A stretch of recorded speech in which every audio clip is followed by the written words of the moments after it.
ఈ రెండు మనిషిని బట్టి పీడిస్తున్నారు. ఇంకా భయమేంద్రులకు ఇంకా సంశయం లేదు. భయము, సంశయం. భయము అంటే మరి ఫోబియా అంటారు ఇంగ్లీష్లో. సంశయం అంటే డౌట్. మనం భగవద్గీతలోనే ఒక చోట చదువుతాం, సంశయాత్మ వినశ్యతి. ఎవరైతే ఆత్మ విషయంలో సందేహం పెట్టుకుంటాడో వాడు నాశనం అవుతాడు. ఇక భయము, ఇంకా భయాలు మాత్రం రకరకాల భయాలతోటి మనిషి బతుకుతున్నాడేమో. చాలామంది జ్యోతిష్కులు, పురోహితులు, స్వాములు కూడా భయంతో బతుకుతున్నారు. భయం అంటే వాళ్ళు భయపడటం లేదు, భయపెట్టి బతుకుతున్నారు. నీకు ముహూర్తం బాగలేదు, నీకు జాతకం బాగాలేదు, నీకు రోజు బాగాలేదు, నీకు అది బాగాలేదు, చచ్చిన రోజు బాగాలేదు, పుట్టినరోజు బాగాలేదు, పెళ్ళైన ముహూర్తం బాగాలేదు. ఎన్ని భయాలు! ఈ భయాలు పెడితేనే వాళ్ళ బిజినెస్ సాగు. జ్యోతిష పండితులందరూ కూడా చచ్చిపోతే కూడా ముహూర్తాలు ఉంటాయి. ఎంత భయంకరంగా ఈ దేశం తయారై చచ్చేదానికి ముహూర్తం ఉంటుందా? సహజ మరణం అది. ఎవరో మహాపురుషులు, మహర్షి దయానందుని లాంటి వాళ్ళు ముహూర్తం చూసుకొని చనిపోయారు. ఎందుకంటే వాళ్ళు ఆత్మను స్వాధీనం చేసుకున్నారు, ప్రాణాలు వారి వశమయ్యాయి. కాబట్టి ఎప్పుడు అనుకుంటే అప్పుడు ఇచ్ఛామరణం అంటారు. సామాన్యుడు మృత్యుదేవత ఎప్పుడు శాసిస్తే నోరు మూసుకొని అప్పుడు ప్రాణం వదిలాల్సిందే. కనుక చచ్చితే బాగలేదు, రోజు బాగలేదు, అమావాస్యలో చచ్చిపోయాడు, ఇంట్లో చచ్చిపోయాడు, ఫలానా రూమ్లో చచ్చిపోయాడు, ఇలాగ చెప్తూ ఉన్నారు. చాలా నమ్ముతున్నారు. మరి విచిత్రం. ఎవరి కర్మ కాలుతుందో, ఎవరికి బుద్ధి నాశనమో వాడు నమ్మి సర్వనాశనం అయిపోతాడు. ఇంకా విచిత్రం ఏంటంటే ఈ కానుక చేయడానికి డెలివరీకి కూడా ముహూర్తాలు పెడుతున్నారమ్మా. అది కూడా పెద్ద బిజినెస్. అంటే పుట్టడానికి ముహూర్తం చూసుకొని పుడతారా కృత్రిమంగా? అంటే నొప్పులు ఆపేసి అప్పుడు నొప్పులు రావడానికి, ఆ టైంలో రావడానికి ఇంజక్షన్లు ఇచ్చి ఎంత భయంకరంగా మనుషులు తయారయ్యారు. ఈ భారతదేశం జగద్గురువు, వేదభూమి, దేవభూమి, పవిత్ర భూమిలో తిరిగే లేకుండా పోయి దేవుడు పేరు మీద ఎన్ని నాటకాలు ఆడినా అంత నమ్ముతున్నారు. నిజాలు చెబితే నీళ్లు పుట్టావట, అబద్ధం చెబితే అన్నం పుట్టరట. నిజం చెప్తే నీళ్లు కూడా పుట్టవు, అలా ఉంది. కానీ ఇక్కడ మేమైతే నిజమే చెప్తున్నాం. ఎవరి నమ్మని నమ్మకపోని ఎవరి కోసమో అబద్ధాలు చెప్పడం లేదు. ఎందుకంటే మేము బ్రతకడానికి భగవంతుడు ఎక్కడున్నా అన్నం పెడతాడు. కానీ వైభవాల కోసము, ఇంకేదో డెవలప్మెంట్ కోసము అబద్ధాలు చెప్పి ప్రజలను మాయ చేయాల్సిన అవసరం మనకు లేదు. కాబట్టి ఈ భయము, సందేహము, సంశయము ఈ రెండు పోగొట్టుకోవాలి అంటే సత్సంగంలో పాల్గొనాలి. చావు తప్పదు, జన్మ తప్పదు. ఈ రెంటి నడుమ బతకడం తప్పదు. తప్పించుకోవడానికి వీలే లేదు. నువ్వు తప్పించుకుందామనుకుని ఆత్మహత్య చేసుకుంటున్నారు. ఇంకొంతమంది ఆత్మహత్య చేసుకునే ధైర్యం లేక ఏం చేస్తాడు, ఇల్లు వదిలి వెళ్ళిపోతాడు. ఇంట్లో చెందిన అప్పులు, బాధలు, రోగాలు, బాధ్యతలు ఇవి అనుభవంలోకి వచ్చాక పెళ్లి చేసుకునేటప్పుడు ఏమనిపించదు. బాగా లేనప్పుడు పిండి వంటలు, అలంకరణలు, పూలదండలు అన్నీ బాగా అనిపిస్తాయి. 4 రోజులే మురికం. తర్వాత అన్ని కర్తవ్యాలు, బాధ్యతలు, బరువులు అన్నీ ఉంటాయి. అవన్నీ మొయ్యలేక చాటగాక వదిలిపెట్టేసి వాడు ఎక్కడికో వెళ్ళిపోతాడు. కాశీకో ఇంకెక్కడికో వెళ్ళిపోతాడు. ఇలాగా బుద్ధుడే వెళ్ళిపోయాడు పాపం, చెప్పా పెట్టకుండా. బుద్ధుడు అంటే సిద్ధార్థుడిగా ఉన్నప్పుడు రాజకుమార్ వారికి చెప్పలేదు, పిల్లలకు చెప్పలేదు, ఎవరికి చెప్పకుండా వెళ్ళిపోయాడు. కనుక భయము అనేది మనం వదిలిపెట్టాలి. పుట్టిన ప్రతి ప్రాణికి మరణము తప్పదు. కాబట్టి చావు భయం. డాక్టర్లంతా భయంతో బతుకుతున్నారు, అంటే భయపెట్టి బతుకుతున్నారు. నువ్వు చచ్చిపోతావు, నీకు క్యాన్సర్ వచ్చింది, నీకు అల్సర్ వచ్చింది, నీ గుండెకో ఏదో అయ్యింది, అదయింది, ఇదైంది, ఆపరేషన్ చేసుకో, 5 లక్షలు అవుతాయి, 3 లక్షలు అవుతాయి అని చెప్పగానే గజ గజ వణికిపోతున్నారు. మీ అందరికీ తెలుసో లేదు, నాకు కూడా అప్పుడు ఇవన్నీ చెప్పారు. ఎప్పుడు నేను కాలేజీలో చదువుతున్నప్పుడు అనారోగ్యం అయింది, ఆపరేషన్ చేసుకోవాలి, ఏదో లివర్ ఆపరేషన్ ఏదో చెప్పారు, తప్పనిసరిగా చేయాలి. నాకు అప్పటికే తెలిసి ఈ దొంగడాటలు లీలనే తెలుసు. నేనేమి వాళ్ళ మాటలు నమ్మలేదు. కానీ మా నాన్నగారికి నమ్మకం, ఇంగ్లీష్ వైద్యం, వాళ్ళు దేవుడు చేసుకో, ఆపరేషన్ చేసుకోవాలి చెప్పారు కదా, చేసుకో కాల్చుకు తినేవాడు. అయినా నా ఆత్మకు విరుద్ధం కాబట్టి నేను ఒప్పుకోలేదు. తగ్గిపోయింది, బాగున్నా, ఏ రోగం లేదు. కాబట్టి డాక్టర్లు చెప్పగానే వాళ్ళేదో యమ ధర్మరాజుకు పర్సనల్ సెక్రటరీలా వాళ్ళు మృత్యువుని శాసిస్తారు. వాళ్ళు చెప్పినట్టే జరుగుతున్నా ఎవరు ఆలోచించడం లేదు. దేవుడిని నమ్మేది లేదు, ధర్మాన్ని నమ్మేది లేదు, గురువును నమ్మేది లేదు, శాస్త్రాలు నమ్మేది లేదు. డాక్టర్ చెప్పాడు అయిపోయింది అంతే. బుక్ వాడు ఎట్లా కూర్చోమంటే కూర్చో, లేమంటే లే, ఆపరేషన్ అంటే ఆపరేషన్, మందులు అంటే మందులు, ఇంజక్షన్లు, సిలైన్లు, ఇంక ఇష్టమే. కాబట్టి ఈ విధంగా భారతదేశంలో ఆధ్యాత్మిక దోపిడీ, వైద్యపు దోపిడీ, విద్యా దోపిడీ, అన్ని దోపిడీలు నడుస్తున్నాయి. మరి దోచుకోవడం ఇష్టమైన వాళ్ళు ఉన్నప్పుడు దోచుకునేవాడికి ఏం భయం, ఏం బాధ పాపం. తలుపులు తెరిచి కిటికీలు తెరిచి బీరువాకు తాళం వేయకుండా అని పక్కన పెట్టి నిద్రపోతే దొంగను బొట్టు పెట్టి పిలిచినట్టే కదా. దొంగకి ఎందుకు బాధ? తలుపు పగలగొట్టకుండా, తాళం విరగొట్టకుండా హాయిగా తెచ్చి పెట్టుకున్నాడని సంతోషంగా కొట్టాడు. కాబట్టి బుద్ధిహీనులు ప్రపంచంలోకి వెళ్ళా ఎక్కువ భారతదేశంలో ఉన్నారేమో అని నాకు అనిపిస్తూ ఉంటుంది. ఎందుకు అంటే ప్రపంచంలో వేదం లేదు, యజ్ఞం లేదు, భజన లేదు, సత్సంగము లేదు, ధ్యానము లేదు, యోగా లేదు, గోమాత లేదు, గాయత్రి లేదు, ఎక్కడ లేదమ్మా. భారతదేశంలో ఉండి ఇంత దరిద్రంగా, ఇంత రోగులుగా, ఇంత పిరికి వాళ్ళలాగా, ఇంత పనికి మాడిన వాళ్ళలాగా బతకడం అనేది ఆశ్చర్యం. అన్నీ ఉంది. యూరోప్లో లేదు, అరబ్ కంట్రీస్లో ఇవేమీ లేవు. వాళ్ళు ఎలా ఉన్నా ఒక అర్థం ఉంది. మీకు అన్నీ ఉన్నాయి. గురువులు వెతికితే గురువులు దొరుకుతున్నారు, ధర్మ కార్యాలు చేయించేవాళ్ళు ఉన్నారు, సదుపదేశాలు చేసేవాళ్ళు ఉన్నారు. మన ఫోన్లో చూస్తేనే బోలెడు ఛానల్స్ ఉన్నాయి, భక్తి ఛానల్స్, 24 గంటలు భక్తి కార్యక్రమాలు, ఉపదేశాలు, గురువుల ఉపదేశాలు, ఆడియో వినొచ్చు, వీడియో వినొచ్చు. మాకంటే బాగా చెప్పేవాడు ఉండొచ్చు. వింటే కదా, 4 గురువులు మాటలు వింటే ఎవరు నిజం చెప్తున్నారో నీకు తెలిసిపోతుంది. 4 దుకాణాలు తిరిగితే కూరగాయలు ఎక్కడ చౌకలు దొరుకుతాయి, ఎవరు నాణ్యమైన కూరగాయలు ఇస్తున్నారు తెలిసిపోతుంది కదా. వింటే కదా అసలు ఎక్కడ ఇంటి పని, పొలం పని, ఆ పని, ఈ పని, పనికి వాళ్ళ పనులు, పనికొచ్చే పనులు, ఎన్ని పనులో మొత్తం విష భయం ఏర్పాటు చేసుకున్నారు. బయటపడడానికే చాతగా 18 రోజులు కార్యక్రమం. ఈ స్వాములకు పని లేదు, పాట లేదు. ఏ 18 రోజులు అంటాడు, 10 రోజులు అంటారు. వాళ్ళకి ఇదే పని, ఇదే చేసుకుంటారు. మనకెట్లా కుదురుతుందమ్మా ఇదంతా? ఏదో పోదాంలే, ఓ రోజు పోదాం, మొహం చూపించి వస్తే సరిపోతుంది. ఇట్లాంటి ఆలోచనలు చేసేవాళ్ళు ఉన్నారు.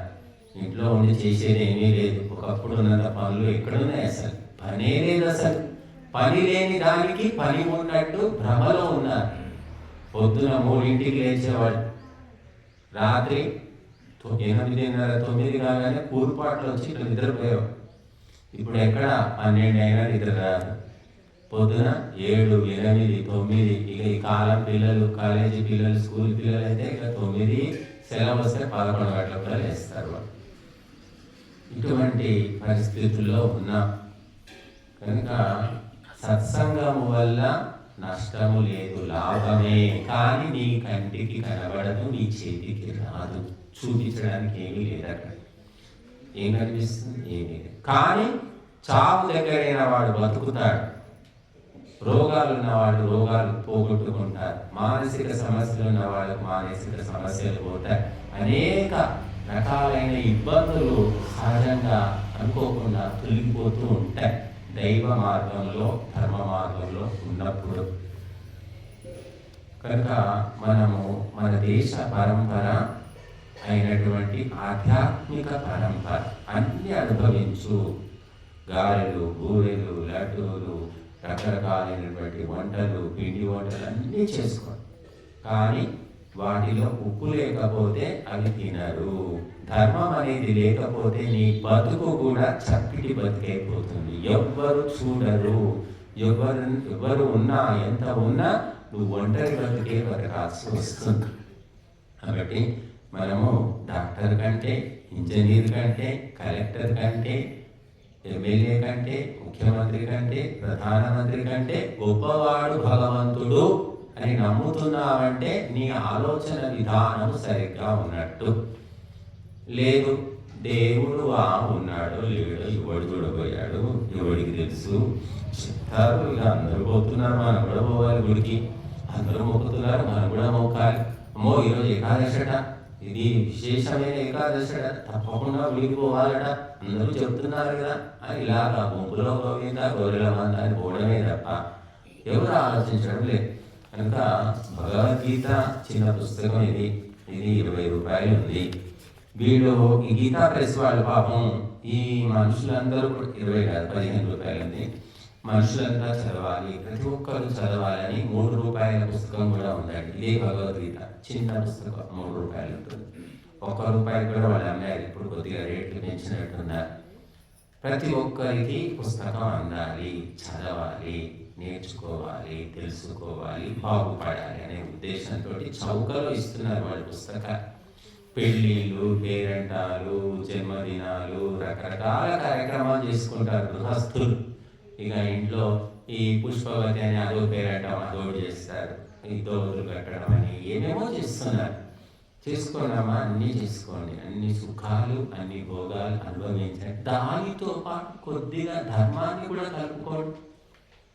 ఎందుకు ధర్మాన్ని పూర్తిగా పక్కన పెడుతున్నారు? మనం హైదరాబాద్లో ఉన్నప్పుడు కొంతమంది భక్తులు అరుదుగా 1, 2, 3 స్వామీజీ మా అమ్మాయి పెళ్ళి ఉంది స్వామీజీ, మీరు రావాలి స్వామి. మేము ఎక్కడయ్యా పెళ్ళి, అక్కడెక్కడో సంగారెడ్డి, చూరుపేట ఎక్కడో చెప్తారు. మేము ఎట్లా రావాలయ్యా మరి అని అంటే, సరే స్వామీజీ మీకు ఒక కారు మాట్లాడుకుందండి, దానికి కొన్ని ఛార్జీలు ఇస్తాను, మా ఛార్జీనైనా దర్శనిస్తాను, మీరు తప్పకుండా రావాలి. కొంతమంది చెప్తారు, రండి స్వామీజీ కార్డు తీసుకుని అయిపోయింది. ఎలా రావాలి, ఏమిటి, వాళ్ళ స్థాయి ఏమిటి, వాళ్ళని పిలవడానికి ఒక పద్ధతి లేదా, ఏమీ అవసరం లేదు. ఊరికే మొహం మీద పడతారు పెళ్లి పడతారు. రండి స్వామీజీ, తప్పకుండా రావాలి స్వామీజీ, రావాల్సిందే. కనుక మనం ఎవరిని పిలుస్తున్నాము, ఎందుకు పిలుస్తున్నాము, వస్తే ఎవరికి లాభము, రాకపోతే ఎవరికి నష్టము తెలుసుకొని పిలవాలి. అట్లా శ్రద్ధతో పిలిచిన వాళ్ళు ఉన్నారు. పిలిస్తే ఆ కారు కట్టుకొని మరి వెళ్ళి ఆ పెళ్లిలో మేము చేసేది ఏమీ లేదు, అప్పుడు ఇక్కడ చేస్తాడు ఏదో చేస్తాడు, మా అక్షింతల ఆశీర్వాదం నుంచి వస్తాం. అది శ్రద్ధ అనేది, గురువుల పట్ల శ్రద్ధ. రండి, తినండి, పొండి అని చెప్పడం. చాలామంది డబ్బు ఉంటుంది, 4 కార్లు ఉంటాయి, రకరకాల వైభవాలు ఉన్నా కూడా గురువుల పట్ల ఎలా ఉండాలో కనీస జ్ఞానం లేని వాళ్ళు చాలామంది పెరిగిపోతూ ఉన్నారు. కాబట్టి మనం గురువులు మన దగ్గరికి వస్తే మనకు లాభం అమ్మా, గురువులకి ఏం లాభం లేదు. గంగలో మునిగితే నీకు లాభం, గంగకేం లాభం, గంగకేం మునిగేది. కాబట్టి మనం ఎవరిని ఎలా గౌరవించాలి, మర్యాద చేయాలి అనే పద్ధతులు తెలియకపోవడం వల్ల రకరకాలుగా నష్టపోతూ ఉన్నారు. మరి మన దేశం లోపల చదువు రాని వాళ్ళు మరి ఎన్నో నిమ్న కులాలు, ఇప్పుడు కులాల పిచ్చి ఎక్కువైపోయింది. ఈ ఊళ్ళోనే 30 కుల సంఘాలు ఉన్నాయట. మరి ఏ కులం వాడు గొప్పవాడు, ఏ కులం గొప్పది అంటే భక్తి కులం వాడు గొప్పవాళ్ళు అని చెప్తోంది శాస్త్రం. ఎవరికి దైవ భక్తి ఉందో వాళ్ళు ఏ కులంలోనైనా గొప్పవాళ్ళే, వాళ్ళదే గొప్ప కులం. కనుక ఆ భక్తిని వదిలిపెట్టేశారు. కేవలం రాగద్వేషాలతోటి, పదవికాంక్షతోటి, డబ్బుతోటి మనిషిని లెక్క పెడుతున్నారు. ఈనాడు సమాజం అంతా అట్లా భ్రష్టు పెట్టిపోయింది. కనుక ఆ భక్తులు ఎక్కడో పుట్టి ఎక్కడో పెరిగి మరి కేవలము దైవ చింతనతో ధర్మ కార్యాలతో వాళ్ళు గొప్పవాళ్ళైపోయారు. భారతంలో చూడండి, మహాభారతం లోపల విదురుడు దాసి కొడుకు ధర్మవేత్త, ధర్మోపదేశకుడు. అందరికీ, కౌరవులకు, పాండవులకు అందరికీ ఆయన ఆస్థాన ధర్మోపదేశం. దాసికుడు అంటే ఏమిటి?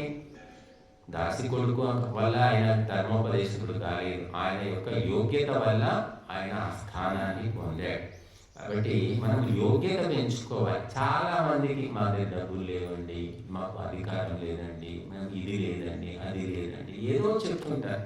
కానీ నువ్వు దైవ భక్తిని అలవర్చుకుంటే సహజంగానే నీకు భగవంతుడు ఆ స్థానాన్ని కల్పిస్తాడు, నీకు ఒక విశేష స్థానాన్ని ఇస్తాడు. భగవంతుని గురించి ప్రచారం చెయ్యి, ధర్మం గురించి ప్రచారం చెయ్యి, దాంట్లో పాల్గొను, దాంట్లో సేవ చేయి, ఆటోమేటిక్గా నీకు గుర్తింపు వస్తుంది. ఇది లేదు, అది లేదు, లేనిది రాదు, ఉన్నది పోదు. కానీ నీలో ఒక విశేషమైనటువంటి గుర్తింపు రావాలంటే భక్తి ఒకటే మార్గము అని చెప్పారు. అందుకే ఏరుల పుట్టుక, వీరుల పుట్టుక, ఋషుల పుట్టుక విచారించకూడదు అని కూడా చెప్పారు. వీరుడు వీరుడే. వీరుడు ఎవరికి పుట్టాడు, తల్లిదండ్రులు ఎవరు, ఏ ఊరు, ఎవరికి అవసరం లేదు. శివాజీ అంటే అందరికీ తెలుసు, జై భవానీ, జై శివాజీ అంటారు. శివాజీ తల్లిదండ్రుల పేరు చాలా మంది తెలియకపోదు. శివాజీ ఏ ఊళ్ళో పుట్టాడు, శివాజీ కులం ఏంటి, ఎంతమంది తెలుసు చెప్పండి? ఎవరికి అవసరం లేదు కూడా. కాబట్టి నీవు ఒక విశేషమైన ఉత్తమ గుణాన్ని అలవర్చుకుంటే నీ కులం అడగరు, గోత్రం అడగరు, నీ పుట్టుక అడగరు, నీ తల్లిదండ్రులు అడగరు, ఎవ్వరు అడగరు. నేను 35 ఏళ్ల నుంచి ధర్మ ప్రచారంలో ఉన్నాను, ఎవ్వరు కూడా నువ్వు ఎక్కడ పుట్టావు, మీ కులం ఏంటి, మీ తల్లిదండ్రులు ఎవ్వరు అడగలేదండి ఇంతవరకు. ఎన్ని ఆశ్రమాలు పోయాము, ఎంతమంది స్వామీజీల దగ్గరికి వెళ్ళాము, ఎవ్వరు అడగలేదు. ఎందుకంటే face is the index of the mind అన్నారు. ముఖమే మన యొక్క మన లక్షణాన్ని తెలియజేస్తుంది అన్నట్టు. కాబట్టి మనము దైవ శక్తిని పెంచుకునే ప్రయత్నం చేయాలి. అనేక మార్గాలు ఉన్నాయి. మన స్వాధ్యాయము, పారాయణము, ధ్యానము, పఠనము, భజనము, ఏదైనా కావచ్చు. ఏదో ఒకటి. వంకాయ కూర, నువ్వు వంకాయ తెచ్చుకొని పచ్చి వంకాయలు తింటావా, కాల్చుకొని తింటావా, కాల్చుకొని పచ్చడి చేసుకుంటావా, లేకపోతే కూర వండుకుంటావా, లేకపోతే సాంబార్లో వేసుకుంటావా, ఏమిటో మరి వంకాయతో 60 రకాలలో పుస్తకమే ఉంది. ఆ రకంగా ఏమైనా చేసుకో, కానీ వంకాయ తిను. అలాగా భక్తిని అనేక రూపాల్లో మనం పొందవచ్చు, ఆచరించవచ్చు. ఏదో ఒకటి చెయ్యి, కానీ ఊరికే ఈ లౌకిక కర్మల్లో మాత్రమే ఉండబోకు. అందుకే ఈరోజు భక్తి యోగం 12వ అధ్యాయం లోపల చాలా గొప్ప విషయాలు ఉన్నాయి. నేను గీతా మహాత్మ్యంలో కూడా చెప్పాను. భగవద్గీత మొత్తం చదివితే మీకు బ్రహ్మలోకం సిద్ధిస్తుంది. మొత్తం చదవలేకపోతే, తెలుసుకోలేకపోతే ఒక అధ్యాయం, కాకపోతే ఒక శ్లోకం, కాకపోతే ఒక పాదము, కాకపోతే ఒక శబ్దము, కాకుంటే ఒక అక్షరమైనా సరే స్పష్టంగా తెలుసుకోండి.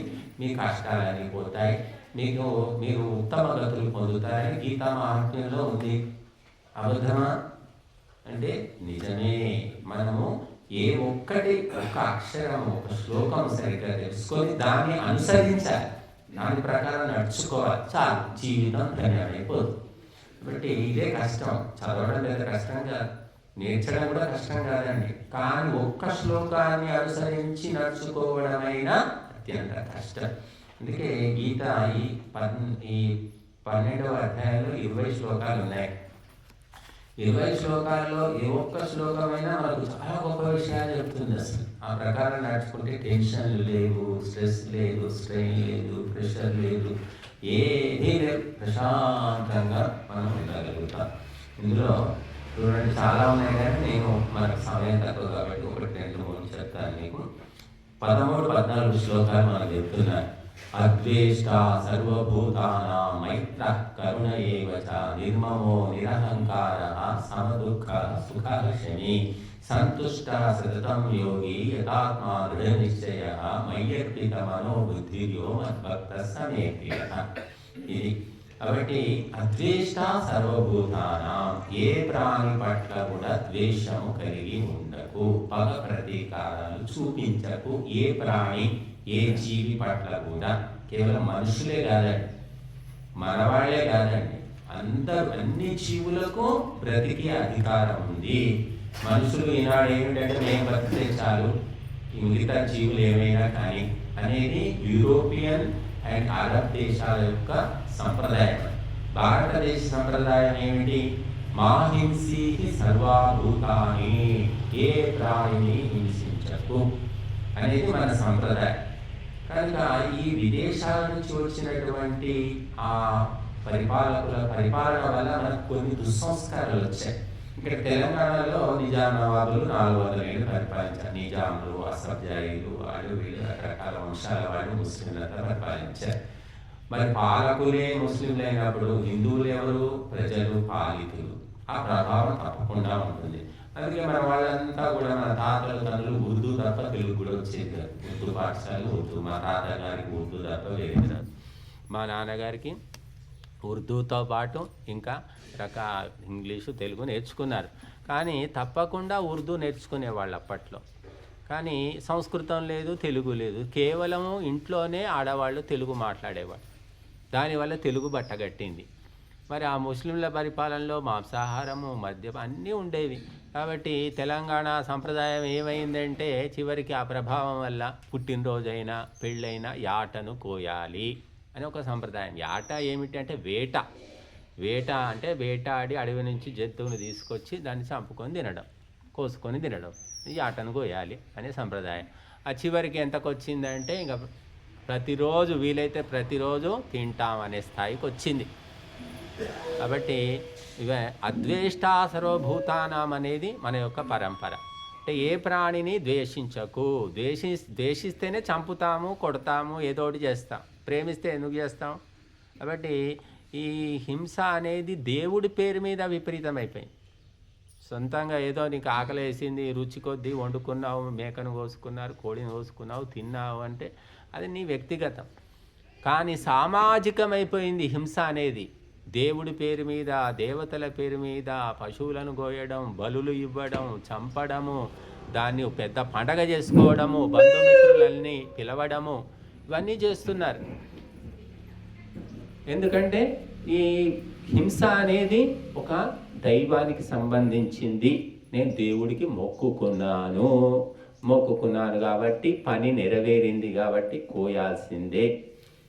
1-2 కాలం పోయిందమ్మా. ఇప్పుడు 20 మేకలు, 25 మేకలు, 50 మేకలు, 100 ఇష్టం. ఇక వాళ్ళ ఇష్టమే ఇష్టం. నీ ప్రాణం కానప్పుడు ఎన్నన్నా చంపుతావు. అందుకే ఇక్కడ ఆత్మజ్ఞానం అనేది పోయింది మనిషికి. అందుకే మొదలు గీతలో చెప్తున్నాడు, అద్వేష్ట సర్వభూతానాం అంటున్నాడు. మీకు బైబిల్లో లేదు ఈ వాక్యము, ఖురాన్లో లేదు, ఎక్కడా కనబడదు. వేదాల్లో అలాగే మన దేశంలో పుట్టిన ఆధ్యాత్మిక గ్రంథాల్లోనే ఉంటుంది.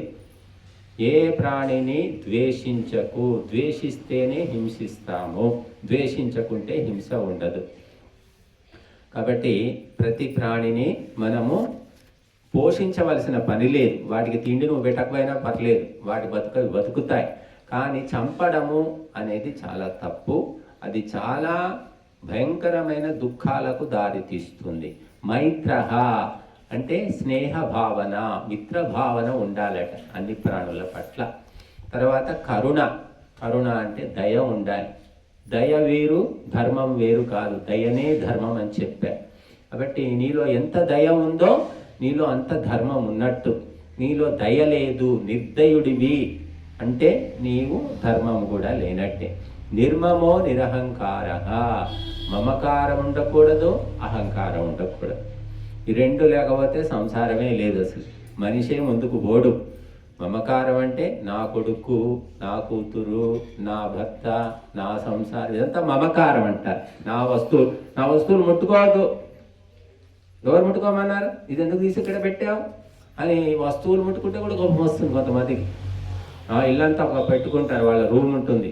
ఆ రూమ్లో అన్నీ ఎక్కడ ఉండాలో అక్కడే ఉండాలి. ఏమాత్రం జరిగినా నా వస్తువులు ముట్టే, ఎవరు తీశారు, ఎవరు వచ్చారు అసలు నా రూమ్లోకి అని గంతులు వేస్తుంటారు. మమకారం అనమాట. నేను పెట్టినట్టే ఉండాలి వస్తువులు, ఎవరు ముట్టకూడదు.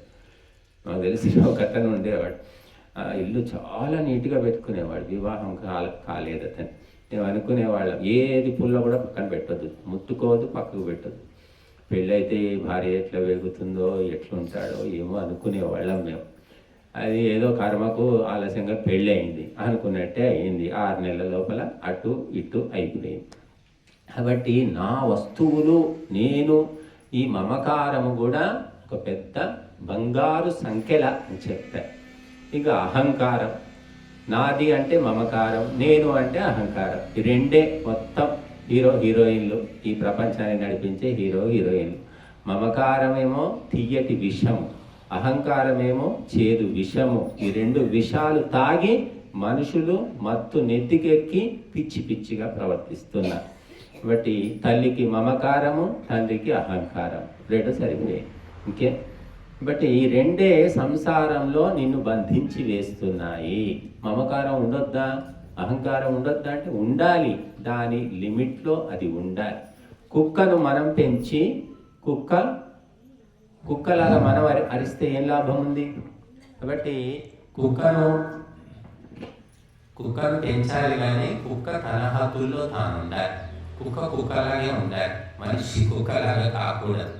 చాలా మంది చూస్తున్నాం, కుక్కలాగే ఉంటుంది, కానీ కుక్కను పెంచి కుక్కతో తిరిగి వాడు చివరికి కుక్కలాగా మారిపోతున్నారు. కుక్క లక్షణాలు వస్తున్నాయి మనుషుల్లో, కానీ మనిషి లక్షణాలు కుక్కలు రావట్లేదు. కాబట్టి అహంకారము, మమకారము అనేవి ఎంత ఉండాలో, కన్న బిడ్డల మీద భర్త మీద భార్యకు, భార్య మీద భర్తకు, లేకపోతే సంసారం నడుస్తుందా, ప్రపంచం నడుస్తుంది. కానీ ఉన్న దానికంటే ఎక్కువైపోయింది అన్నమాట మమకారం. చిన్నప్పుడు ముద్దు మురికం, వాళ్ళకి ఆ భోజనం, వాళ్ళు ఆకలిస్తుందని చెప్పలేరు, వాళ్ళకి ఏమీ తెలియదు. కాబట్టి మనం తెలుసుకొని వాళ్ళను పెంచాలి. ఎంతవరకు అంతవరకు. కానీ అది 20 ఏళ్ళు, 30, 40, 50, 60 ఏళ్ళు వచ్చినా కూడా పెరుగుతుంది తప్ప తరగడం లేదు. దానివల్ల ఆత్మోన్నతి శూన్యమైపోతుంది. అహంకారం, నేను అని చెప్పుకోవడానికి ఏదో ఒకటి కావాలి. నా కులం గొప్ప, నేను అనుకునేవాళ్ళు ఏదో ఒక ఆధారం పట్టుకుంటారు. కులం వల్ల నేను గొప్పవాడిని, డబ్బు ఉంది కాబట్టి గొప్పవాడిని, బలం ఉంది కాబట్టి గొప్పవాడిని, నేను అందంగా ఉంటాను గొప్పవాడిని, నాకు బాగా ప్రవచనాలు చెప్తాను కాబట్టి గొప్పవాడిని. అంటే ఈ అహంకార ప్రదర్శనకు ఏదో ఒకటి కావాలి. ఆ రకంగా అహంకారం. కనుక ఈ రెండింటినీ కూడా మనం అదుపులో పెట్టుకొని మనము జీవితం లోపల సుఖశాంతులను పొందాలి. మమకారము నీ వారి పట్లనే చూపించకు, ఇతరుల పట్ల కూడా చూపించు. అప్పుడు మమకారము నీకు బాధించదు. అహంకారము నేను అని విర్రవీగుతున్నాను. ధర్మాచరణ చేసి అహంకారాన్ని చూపించు. ధర్మ కార్యక్రమాల్లో పోటీ పడు, కానీ ధర్మము కాక మిగిలిన విషయాల్లో అహంకారం చూపిస్తున్నారు. కాబట్టి ధర్మాచరణ చేసి అహంకారంలో ఉండదనుకోండి. బట్ ఈ అహంకార మమకారాలే అన్నిటికీ మూలం. కాబట్టి ఇవి లేకుండా ఉండాలని శ్లోకం చెప్తుంది. సమ దుఃఖ సుఖ క్షమి, సుఖ దుఃఖాలు సమానంగా ఉండాలి. ఇది సాధ్యమా అంటే, సుఖాలు వస్తే గంతులు వేస్తాడు, దుఃఖం వస్తేనేమో నెత్తి మీద గుడ్డేసుకొని వేసుకుంటూ కూర్చుంటారు. చాలా మందిలో చూస్తూ ఉంటారు. కాబట్టి రెండిట్లో సమానంగా ఉండడం. మీరు స్పోర్ట్స్ చూస్తూ ఉంటారేమో, ఈ ఫుట్బాల్ మ్యాచ్లు కానీ, క్రికెట్ మ్యాచ్లు, రకరకాల పోటీ లోపల విదేశీయులను చూడండి. వాడు గెలిచాడంటే ఇక తట్టుకోలేక గంతులు వేసి ఏడుస్తూ ఉంటారు, ఇలా కావులు వేసుకొని ఏడుస్తూ ఉంటారు. ఓడిపోతే కూడా వాళ్ళు లబోదీపమంటూ ఉంటారు. అంటే ఫీలింగ్స్ అన్నీ బయటపడిపోతాయి. ఓడిపోయినా గెలిచినా సరే తట్టుకోలేకపోతుంటారు. కానీ మన దేశంలో ఎన్ని, రాముడికి కిరీటం పోయింది, రాజ్యం పోయింది, అడవికి పో అని చెప్పారు. కానీ అతని ముఖంలో ఏమాత్రం మార్పు కనిపించలేదు. రాముడి ముఖంలో తెల్లారే పట్టాభిషేకం, అది పట్టాభిషేకం అనేది అడవికి పో అన్నాడు. అంటే మరి ముఖంలో మార్పు రావాలి, మాటలో మార్పు రావాలి, ఏమీ లేకట నిర్వికారంగా ఉన్నాడట రాముడు రామాయణంలో. అలా ఉండడం ఏంటి? స్థిత ప్రజ్ఞత అంటారు. పొగిడితేనేమో ఓహో ఆహా సంతోషించడం, తిడితేనేమో కృంగిపోవడం. మరి మనం చూస్తే ఎలక్షన్స్ నలుగురు ఏమో నిలబడ్డట్టున్నారు. నలుగురు కాబట్టి 40 మంది నిలబడతారు. పోటీకి అంతేముంది, ఎంతమంది అయినా నిలబడవచ్చు. కానీ గెలిచేవారు ఒక్కరే, పదవి ఒక్కటే. మరి మిగతా వాళ్ళంతా ఏం చేయాలి? ఏడ్చుకుంటూ కూర్చోవాలి. అంటే అది ఏడవాలనుకుంటే ఏడుస్తావు. నిజంగా ఆ స్థిత ప్రజ్ఞత ఉంటే స్పోర్టివ్గా తీసుకోవడం, క్రీడా స్ఫూర్తి అంటారు. ఒకరు గెలిచారులే అని చెప్పి వాళ్ళకి పోయి ముందే శుభాకాంక్షలు చెప్పడం, గెలిచిన వాళ్ళు స్పోర్టివ్నెస్ అంటారు. క్రీడా స్ఫూర్తి. కాబట్టి ఆ రకంగా సుఖ దుఃఖాలను సమానంగా చూసే జ్ఞానం ఈనాడు భారతదేశంలో విద్య పోయింది. పెంపకం కూడా ఉంటుంది, పెంపకాన్ని బట్టి కూడా ఉంటుంది. కొంతమందికి దుఃఖం వస్తే, ఇప్పుడు ఫోన్లు వచ్చాయి కాబట్టి 10 మందికి చెప్పుకుంటూ ఉంటారు, ఫోన్లు చేసి మరీ చెప్తుంటారు. ఆ దుఃఖం అది ఎంత పెద్ద దుఃఖం కూడా ఉండదండి, ఏదో చిన్నపాటి దుఃఖం ఉంటుంది, ఇబ్బంది ఉంటుంది, దాన్ని కూడా తట్టుకోలేదన్నమాట. ఇప్పుడు పెళ్ళైన పిల్లలు ఈ జనరేషన్ అంటున్నారు కదా, ఈ పిల్లలు ఏంటి, పెళ్ళయిందంటే ఒక మాట పడలేదు, ఒక దెబ్బ సంగతి కాదు, ఎవలేదు మాట కూడా పడలేదు, తట్టబుట్ట సర్దుకొని ఇంటికి వచ్చేస్తారు. ఈ రకంగా సుఖ దుఃఖాలను సమానంగా చూసే ఆత్మవిద్య లేదు. ఆత్మవిద్య ఉంటే ఇన్ని పోలీస్ స్టేషన్లు అవసరం లేదు, ఇన్ని కోర్టులు అవసరం లేదు, ఇంతమంది లాయర్లు కూడా అవసరం లేదు. ఆత్మవిద్య లోపించింది, ఇంగ్లీష్ చదువులు, అక్కడ ఆత్మకు స్థానమే లేదు. కాబట్టి నిరంతరము కోర్టులు, గొడవలు, కౌన్సిలింగ్ సెంటర్లు వచ్చేసాయి, సైకాలజిస్టులు వచ్చారు, సైక్రియాట్రిస్టులు వచ్చారు, రకరకాల వ్యక్తులు ఈనాడు సమాజంలో. అయినా సరిపోవట్లేదు, అసలు వాళ్ళ దగ్గరికి పోయేవాళ్ళు కూడా తక్కువ మంది. మా దగ్గర చాలా మంది వచ్చి అడుగుతుంటారు, కుటుంబ సమస్యలు, ఆరోగ్య సమస్యలు, మానసిక సమస్యలు. సరే, అడిగిన వాళ్ళు పుణ్యాత్ములు అనుకుంటారు, దాచిపెట్టుకునే వాళ్ళు 7 మంది ఉన్నారు. చెప్తే ఏమనుకుంటారో, అడిగితే ఏమనుకుంటారో అని భయంతో సమస్యలు దాచిపెట్టి అవి కుళ్ళిపోయి అవి ముదిరిపోయిన తర్వాత చెప్పుకుంటే ఎవడేం చేస్తాడు? సమస్య సామాన్య స్థితిలో ఉన్నప్పుడే పరిష్కారం జరుగుతుంది. ముదిరిపోయిన తర్వాత తాడో పేడో తేల్చవలసి ఉంటుంది, రోగమైన సమస్య మీద. కాబట్టి సుఖ దుఃఖాలను సమానంగా చూడాలి, నిర్వికారంగా ఉండాలి, ఉపేక్షాభావంతో ఉండాలి అని చెప్పారు. ఉదాసీన అని ఇది గీతలో చోటు వస్తుంది. ఉదాసీనంగా గోడ మీద పిల్లాగా అలా ఇటుగాడు అటుగాడు, పొగిడితే ఆహా ఓహో అనుకోవడం, సరేనండి ఏముందండి, నేనేం చేసింది ఏముంది, దేవుని దేవాలు చేశామండి, నాదేం లేదు అంటే అయిపోయింది. తిడితే కూడా అంతా భగవంతునికి, ఇది భగవంతుని కార్యము, నాకేం సంబంధం లేదు, భగవంతుని ఆదేశాన్ని నేను పాటించాను, అందులో లోటుపాట్లు జరిగాయంటే భగవంతుడే బాధ్యత అనుకుంటే అయిపోయింది. ఈ విధంగా అహంకారము, మమకారము, సుఖ దుఃఖాలను సమానంగా చూడకపోవడం పెంపకం కూడా ఉంటుంది. పెంపకం లోపం వల్ల కూడా జరుగుతుంది. పిల్లలు పాస్ అయితేనేమో వాళ్ళని ఊహాన్ని పొగుడుతారు తల్లిదండ్రులు. ఏదో ఒక సబ్జెక్టులో తక్కువ మార్కులు వస్తే, ఎందుకురా ఇవన్నీ బాగా వచ్చాయి, ఈ సబ్జెక్టే ఎందుకు రాలేదు, ఇందులో ఎందుకు తక్కువ వచ్చాయని వాడిని కాసుకొని ఉంటారు. ఈ రకంగా తల్లిదండ్రుల పెంపకం కూడా ఉంటుంది. కనుక సుఖ దుఃఖాలను సమానంగా చూశారు కాబట్టి దేవతలని మనం పూజిస్తున్నాం. మీరు రామాయణ తీయండి, భారతం తిరిగేయండి, ఎక్కడైనా సరే మన పూర్వీకులు ఎవరైనా సరే ఎమోషన్ కంట్రోల్ అంటారు. ఈ ఉద్వేగాలను అదుపులో పెట్టుకునేవాడు. కామము, క్రోధము, లోభము, మోహము, మదము, మాత్సర్యము, హింస, ఇవన్నీ అరిషడ్ వర్గాలు అంటారు. ఇవి ఉండొద్దు అని శాస్త్రాలు చెప్తున్నాయి. మరి ఉన్నాయి కదా, ఎట్లా వాటిని పోగొట్టుకోవాలంటే మన జీవితమే సరిపోదు. కాబట్టి నువ్వు పోగొట్టుకోలేవు కాబట్టి అదుపులో పెట్టుకో, కనీసం కంట్రోల్లో పెట్టుకో. కుక్కను పెంచుకోవడం అత్యవసరం. కుక్క లేకపోతే ఎవడో వస్తాడు, ఊరవుతారు, ఇల్లు ఉంది, ఇంటి మీద దాడి చేస్తారో మరి ఏం చేస్తారో తెలియదు కాబట్టి కుక్కను పెంచుకుంటున్నావు. ఒక కుక్క కాదు 4 కుక్కలు పెంచుకుంటున్నావు, నీ యొక్క రక్షణ కోసం పెంచుకుంటున్నావు, పర్వాలేదు. కానీ కుక్కలు 4 అయినా 1 అయినా నీ అదుపులో ఉండాలి, నువ్వు కుక్క అదుపులో ఉండకూడదు. కామ క్రోధాలు లేకపోతే సంసారం నడవదు, అవి ఉండాల్సిందే. మరి అవి నీ అదుపులో ఉన్నాయా? ఎప్పుడు కామం అవసరమో అప్పుడు కామాన్ని చూపించు, ఎప్పుడు క్రోధం అవసరమో అప్పుడు కోపించు, ఎప్పుడు డబ్బులను దాచిపెట్టాలో ఆ సందర్భంలో దాచిపెట్టు. ఎక్కడ పడితే అక్కడ డబ్బులను పిసినారిలా కూడబెడితే ఏమిటి లాభం? ధర్మ కార్యాల్లో ఖర్చు పెట్టాలి. కొంతమంది ఆడంబరాలు, అట్టహాసాలు, పెళ్లిళ్ళు, పేరెంటాల్లో విచ్చలవిడిగా డబ్బులు కుమ్మరిస్తారట. 50 లక్షలు, ₹1,00,00,000. ఫంక్షన్ హాల్కే 5 లక్షలు, వాడికి ఇంత, వంటవాడికి ఇంత, డెకరేషన్కే 2 లక్షలు, 3 లక్షలు. ఇక్కడ యజ్ఞం దగ్గర ఇవ్వండి అయ్యా, దక్షిణ దానం చేయండి అంటే లెక్కలేసి వేసి కింద మీద పడి పడి పడి లాస్ట్కు ఏదో ఇది తప్పనిసరి నాయన నటిస్తూ ఉన్నారు.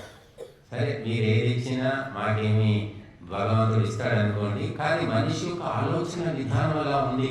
నీ వ్యక్తిగతమైన సుఖ సంతోషాలకు ప్రదర్శనకు నేను గొప్పగా పొగడడానికి కోసం ఇదంతా చేస్తున్నావు. అబ్బా కూతురు పెళ్ళి ఎంతో గొప్పగా చేశాడు, ఎంత పెద్ద హాల్లో చేసాడు, 5,000 మంది వచ్చి తినిపోయారు, ఎన్ని వంటలు చేశారు, 20 రకాల వంట. అది డబ్బా కొట్టడానికి ఇదంతా చేస్తున్నాం. ఇక్కడ ఇస్తే నీకు ఎవరు డబ్బా కొట్టరు, ప్రత్యేకంగా కొట్టరు కదా. ఒక అహంకార తృప్తి అంటారు.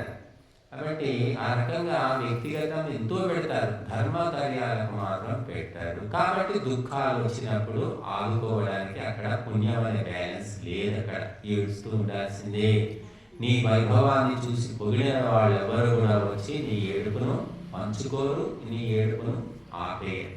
ఎందుకంటే నువ్వు అహంకార ప్రదర్శన కోసం చేసావు. అదంతా ధర్మరక్షణ కోసం చేస్తేనేమో ఆ పుణ్యం ఎంతో కొంత రక్షిస్తుంది. కాబట్టి మనం ధర్మ కార్యాలకు విశేషంగా దానం చేయడం నేర్చుకోవాలి. క్రైస్తవుల నుంచి, మహమ్మదీయుల నుంచి నేర్చుకోవాలి. మీరు మసీదుకు పోండి, చర్చికి పోండి, ఎప్పుడైనా పోయారు మీరు? పోండి, ఏమి కాదు, వాళ్ళేమి మిమ్మల్ని మింగేరు, కోసుకొని తినరు. ఏమిటి మసీదులో చర్చిలో మీకు ఒక్క పేరు కూడా కనబడదు. దాతల పేర్లు కానీ, సహాయం చేసి ఎవరి పేర్లు ఎక్కడ రాసి ఉండవు. మరి వాళ్ళు నడుస్తున్నాయి, మనకంటే బాగా నడుస్తున్నాయి. ఎందుకు నడుస్తున్నాయంటే అలా పేర్లు రాసుకోకూడదు, ప్రదర్శన చేయకూడదు అని మన శాస్త్రాలు చెప్తున్నాయి. వాళ్ళు పాటిస్తున్నారు, మనం చెప్తున్నాం, వాళ్ళు పాటిస్తున్నారు. భజన చేయండి, సత్సంగం చేయండి మన శాస్త్రాలు చెప్తున్నాయి. మీరు చర్చి 5 గంటలు 6 గంటలు భజన చేస్తున్నారు, సత్సంగం చేస్తున్నారు. ఇక్కడ మన పక్కనే ఆదివారం రేపు 8 గంటల నుంచి 1 గంట దాకా పాటలు, ప్రవచనాలు, బైబిల్ పాట.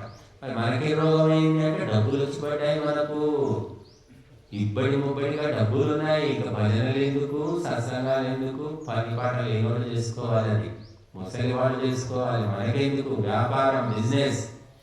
ఇది హిందువుల పరిస్థితి. ఒకప్పుడు ప్రతి ఊర్లో భజన జరిగేది, తబలా ఉండేది, డోలకు ఉండేది, అది తాళం ఉండేది, ఏమి ఉండేవన్నీ.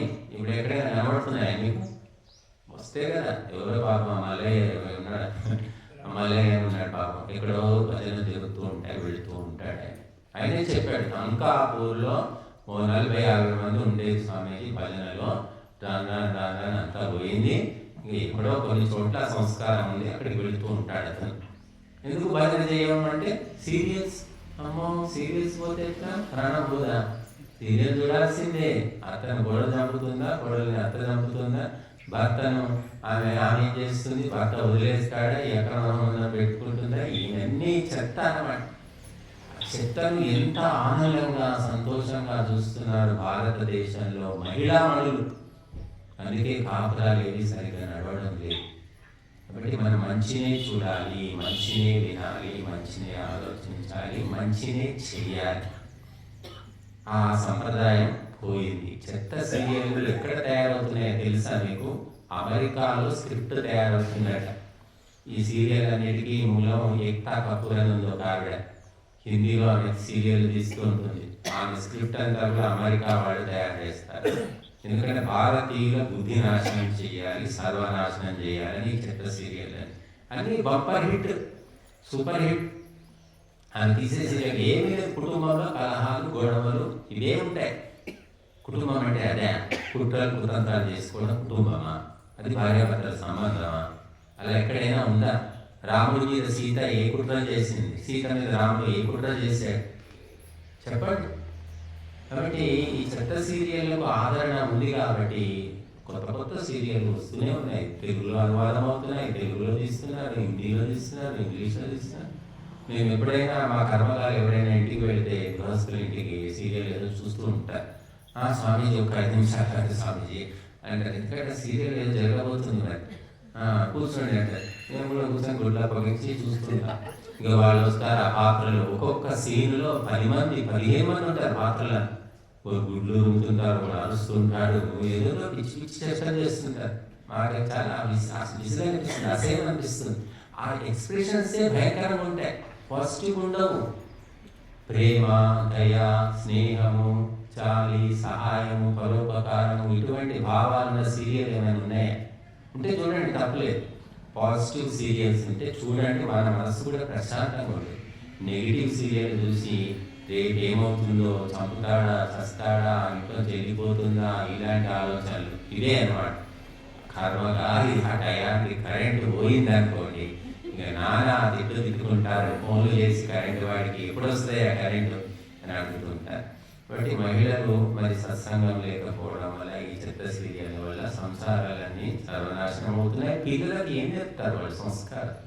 పిల్లలకు తల్లి ఏం నేర్పుతుంది? తల్లే మొదటి గురువు అన్నారు. మొదటి గురువు కాదు, మొదటి శత్రువు అయిపోయింది. కాబట్టి మనము ఈ ఆధ్యాత్మిక జ్ఞానం లేకపోవడం వల్ల కుటుంబంలో, మనిషిలో, సమాజంలో, దేశంలోనే చాలా మార్పు వచ్చింది. ఆధ్యాత్మికం అంటే ఏమిటి అంటే పూలదండలు వేసుకోవడము, బొట్లు పెట్టుకోవడము, ఇవంతా మేకప్ చేసుకోవడము, జై శ్రీరామ్ జై శ్రీరామ్ అని 10 సార్లు అంటే ఇది ఆధ్యాత్మికం. రాముని మార్గంలో ఎన్ని అడుగులు వేశావు, ఎంత నడిచావు, ఎంత నీతిగా ఉన్నావు అని ఎవరికి వాళ్ళు ఆలోచించుకోవాలి. జై శ్రీరామ్ అంటే శ్రీరాముడికి జయం ఎప్పుడు కలుగుతుంది? నువ్వు ధర్మ మార్గంలో నడిచిన. ఊరికి ఆడిస్తే కాదండి. కాబట్టి ఈ ఒక్క శ్లోకంలో మనకు చూడండి, ఏ ప్రాణిని ద్వేషించకూడదు, మైత్రి భావన కలిగి ఉండాలి, కరుణ చూపించాలి, అహంకారం ఉండకూడదు, మమకారం ఉండకూడదు, తగ్గించుకోవాలి. అందరి పట్ల నీవు మమకారంతో మెలుగు, సుఖ దుఃఖాలను సమానంగా చూసుకో అని చెప్తుంది. ఒక శ్లోకం నేరదా మంచి బాగుపడడానికి? భౌతిక మొత్తం అవసరమా? కాబట్టి మనం చదవట్లేదు. ధర్మ గ్రంథాలు చదువుమని చెప్పేవాళ్ళు లేరు, ధర్మ గ్రంథాలు ఏముందో చెప్పేవాళ్ళు లేరు మన దగ్గర.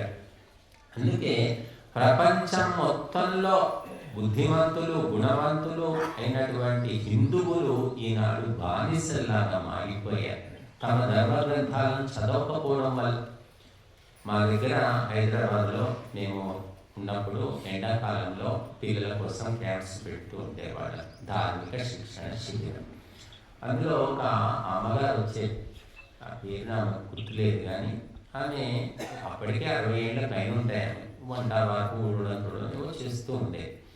ఆమె 2 సార్లు 3 సార్లు 4 సార్లు శిబిరంలో వచ్చింది. 5వ సారి వచ్చేసరికి ఆమె ఒక రకంగా కనిపించింది. ఏంటో ఇలా చేస్తుంది అనుకున్నాం. తర్వాత తెలిసింది ఏమిటంటే ఆమె హల్లెలూయా యేసు మతంలోకి పోయింది అని తెలిసింది. ఆవిడ ముసలావిడ యేసు మతంలోకి పోయి మరి అక్కడ బైబిల్ వాక్యాలు కూడా నేర్చుకున్నారు. ఆమెకు చదువు రాదు, రాకపోయినా సరే 10 సార్లు చెప్తే ఎవరికైనా వస్తుంది. అవి నేర్చుకొని చివరికి మేము యజ్ఞం చేసేటప్పుడు యజ్ఞం దగ్గరికి మాత్రం రాకపోయేది. ఆమె మిగతా కార్యక్రమాలు చేసేది తప్ప యజ్ఞం దగ్గరికి రాకపోయేది. ఎందుకంటే పోకూడదు, బొట్టు పెట్టుకోకూడదు, ప్రసాదం అన్నీ నేర్పిస్తారనమాట. బట్టి మరి అంత వయసులో ఉన్నప్పటికీ, పెద్ద వయసులో ఉన్నప్పటికీ కూడా ఆమె పూర్తిగా మారిపోయింది. మరి మనం ఏం చేస్తున్నాం? మనం ఉన్నది కూడా పోగొట్టుకుంటున్నాం. కొత్తది నేర్చుకునేది అసలే ఉన్న సంస్కారాలే పోతున్నాయి. ఇక్కడ ఎందుకు జరుగుతుందంటే విశేషంగా వాళ్ళు ప్రయత్నం చేస్తున్నారు. భగవంతుడు కానీ ప్రకృతి కానీ ఎవరు ఎక్కువ ప్రయత్నం చేస్తారో వాళ్లకు ఫలితాన్ని ఇస్తారు. వాడు దొంగ కావచ్చు, దొర కావచ్చు. దొంగ ఉన్నాడు, అబ్బా బిల్డింగ్ బాగుంది, దీన్ని దోసుకోవాలి అని అనుకున్నాడు. దొంగ అనుకోగానే దొంగతనం జరగదు కదా, ప్లాన్ చేస్తాడు, రెక్కీ చేస్తాడు. 6 నెలలు కావచ్చు, సంవత్సరం కావచ్చు, తప్పకుండా దొంగతనం చేస్తాడు. మరి దొంగతనం జరగకుండా ఉండాలంటే రక్షణ కోసం ఏం ఏర్పాట్లు చేసుకోవాలి? 5 కుక్కలు పెంచుకో, లేకపోతే సీసీ కెమెరాలు పెడతాము, వాచ్మెన్ పెడతాము, అలారం గడియారం పెడతాము, ఇంట్లో 4 తుపాకులు పెట్టుకుంటాం. ఎక్కువ డబ్బు ఉన్న వాళ్ళు చేసిన పని అంటే ఆ ఏర్పాట్లు నువ్వు చేసుకోకుండా ఉంటే దొంగ వస్తాడు, దోపిడీ జరుగుతుంది. ఈనాడు హిందువులంతా ఊళ్ళు క్రైస్తవం అయిపోతున్నారు. ఇస్లాం వాళ్ళు కూడా తక్కువ లేరండి. తెలుగు ఇస్లామిక్ పబ్లికేషన్స్ అని ఒక ఉంది పుస్తక ముద్రణ సంస్థ. అందులో 100 పైన తెలుగు పుస్తకాలు ఇస్లాం గురించి ఉన్నాయి. చిన్న 5 రూపాయలు, 10 రూపాయలు, 20 రూపాయలు చిన్న పుస్తకాలు, ఆడియో వీడియో. ఆ పుస్తకాలు చాలా తేలిక భాషలో వాళ్ళు రాసి పెట్టి అమ్ముతున్నారు. మనం ఏం చేస్తున్నాం? ఎంతమంది పుస్తకాలు ఉన్నాయండి మీ ఇంట్లో? కనీసం భగవద్గీత ఎంతమంది దగ్గర ఉంది?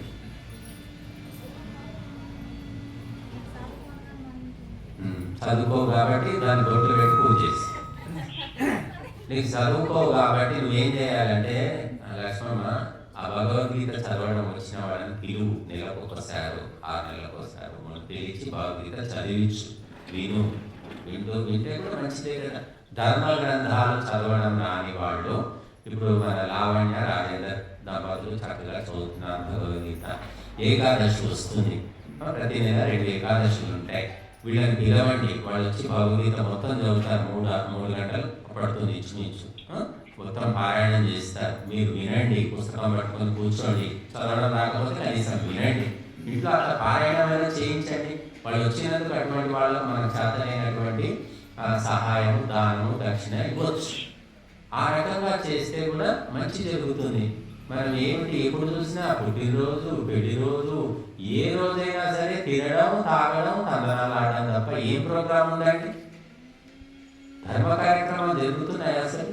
ఒకప్పుడు పుట్టినరోజు అంటే పొద్దున లేచి స్నానాలు చేసుకొని, కొత్త బట్టలు వేసుకొని, గుడికి వెళ్ళి దండం పెట్టుకొని, ఆరతి ఇచ్చుకొని, సాయంత్రం కూడా నలుగురిని పిలిచి వాళ్ళందరికీ పేరండం ఏవో ఇచ్చేవాడు. నేను చిన్నప్పుడు చూశాను అలాగే. కేకులు పోయడం అప్పటికి ఇంకా రాలేదు, ఎవరో పోసేవాళ్ళేమో, కానీ మా చిన్నప్పుడు అలా ఉండే.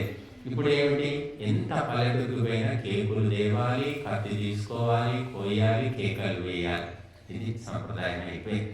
కాబట్టి ప్రతి ప్రతి కార్యం ఇంట్లో ఏదో జరుగుతాయి శుభకార్యం, అప్పుడు తప్పకుండా ధర్మాన్ని కూడా యాడ్ చేయండి, పిలవండి. స్వామీజీయే రావాలి అని అవసరం లేదు.